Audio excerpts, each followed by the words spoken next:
Welcome to WNL Sports Weekly. I'm Jeremy Franklin. This week we'll speak with women's track and field captain Annelise Madison and men's lacrosse captain Jared Mitchell. But first, a quick look back at the weekend in Washington and Lee athletics. At the ODAC Indoor Track and Field Championships in Hampton, the men's team placed third, while the women tied for third. Max Traylor and Dana Lee both won ODAC Rookie of the Year honors. The 11th seeded men's basketball team advanced to the ODAC semifinals at the Salem Civic Center, beating Guilford 77-70 in the quarters before falling to eventual champion Virginia Wesleyan 74-60 in the Final Four. Wrestling wrapped up its season at the NCAA East Regional at Kings College, where Ron Tassoni and Bennett Lewis finished as place winners. Men's and women's tennis both picked up ODAC wins over Randolph-Macon, while the men lost a non-conference match to 10th-ranked Johns Hopkins. Women's lacrosse fell 12-4 to number 5 Franklin and Marshall, and the men dropped a 15-8 decision to 8th-ranked Washington College. Riding entered two teams in the Collegiate Cup at the Virginia Horse Center, which placed 4th and 6th in the 8-team field. Men's golf tied for 5th at Barry's Callaway Gardens Intercollegiate, while baseball opened up ODAC play with a doubleheader sweep of Lynchburg, pulling out an 11-6 win in 13 innings in Game 1 before recording a 12-4 rout in the nightcap. With me now is Annelise Madison, senior track and field captain from Roca, Nebraska. Annelise, welcome back to the show. Thanks for having me, Jeremy. The Generals tied for third at the ODAC Indoor Championship this past weekend. You had some terrific individual performances. Overall, how did the Generals fare at the conference meet? I think we did well. You know, coming into the meet, we knew that there were 4 teams, Bridgewater, Roanoke, us, and Lynchburg, that all had a chance to contend for the championship. And as it turns out, we scored more points than what we were forecasted to score, looking on paper before the meet. So, like you said, we had some very good individual performances. Dana Lee, the freshman, she scored in 4 events, which is phenomenal. That's why she got Rookie of the Year this year. And then Lizzie got first place in pole vault, which was another great performance. And Jillian scored in 3 events. So we had some very good individual performances, and I was very happy to see that we were all very supportive of each other. And I think that contributed to our success as a team.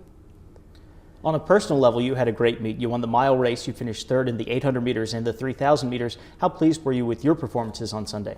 I was very pleased. You never know really what to expect when you come into the ODAC meet. The middle distance races are often very strategic, and I think being a senior and having many years of racing experience really helped me to capitalize on these events and place as high as possible. You were selected as the conference's Scholar Athlete of the Year. You've won that award 3 times, also for outdoor track and for cross country. What does that recognition mean to you? It means so much to me. Each time, even though I've gotten it 3 times, it continues to be a very special award, and I really appreciate that the ODAC, recognizes both performance inside and outside the classroom. I think it says a lot about the ODAC that they value both the classroom aspect and what you do on the track. The Generals will quickly switch gears as you prepare for the outdoor season. What are you expecting from the team this spring? I think our individual performances will continue to get stronger and stronger. We practice very hard, and I think that will continue to show on the track. We open up with our carnival race at home, which is always that's always a very fun meet, and I think there's some good things in store for us going into the outdoor season. Annelise, thanks for joining us here. Best of luck during the outdoor season. Thanks, Jeremy. With me now is Jared Mitchell, senior lacrosse captain from Garden City, New York. Jared, welcome to the show. Thank you. You're the Generals' primary face-off man. You've won 61% of your draws so far this season. What goes into being effective at the face-off X? I think the primary thing for a face-off guy ultimately is quickness. You have to be quick. You have to be able to react to the whistle, listen and hear the whistle well. And that's kind of half the battle, just being able to hear the whistle and reacting to that. I guess the second, similar to like a wrestler or any one-on-one type of sport, you got to have confidence in what you do and how you do it. So I think that those are the 2 ultimate things that you have to be in order to be a successful face-off guy.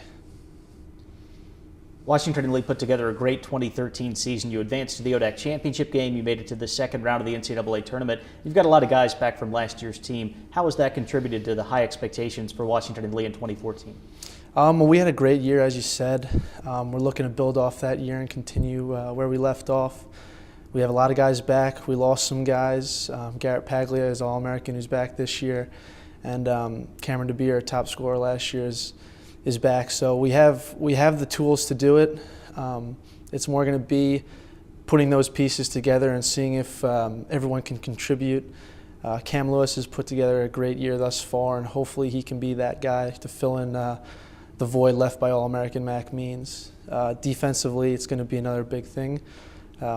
Lost 2 All-Americans last year, so we have to see if our defense can really put together a year worthwhile and continue where we left off last year. You've had back-to-back tough losses to Denison and Washington College, which are both ranked in the top 10 now in Division III. How can you build off of those games as you get closer to the conference schedule? It's always good to be battle-tested early on in the season. You want to play quality teams. You want to go up against the best teams in the nation. So I guess on a personal level it was good, and for a team it was good. Personally faced off against 2 phenomenal, if not the best in the country, in Phillips and Trapp.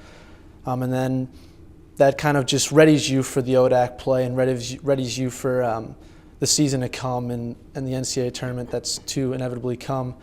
I guess more on a team standpoint, similarly, we just are battle tested and we know how to approach and how to move forward in our season as we get into the likes of Lynchburg and Roanoke, who those games will be quality opponents again, and we kind of just have to be able to be ready for those games and build off what we kind of had in the past 2 games. What are the team's goals for ODAC play this year? Pretty simple. We want to win the regular season in terms of ODAC, and we want to win the ODAC when it comes to the tournament time. Winning, because the way the new ODAC tournament structure works, is it's pretty rigorous. So getting a first-round bye, playing at home means a lot.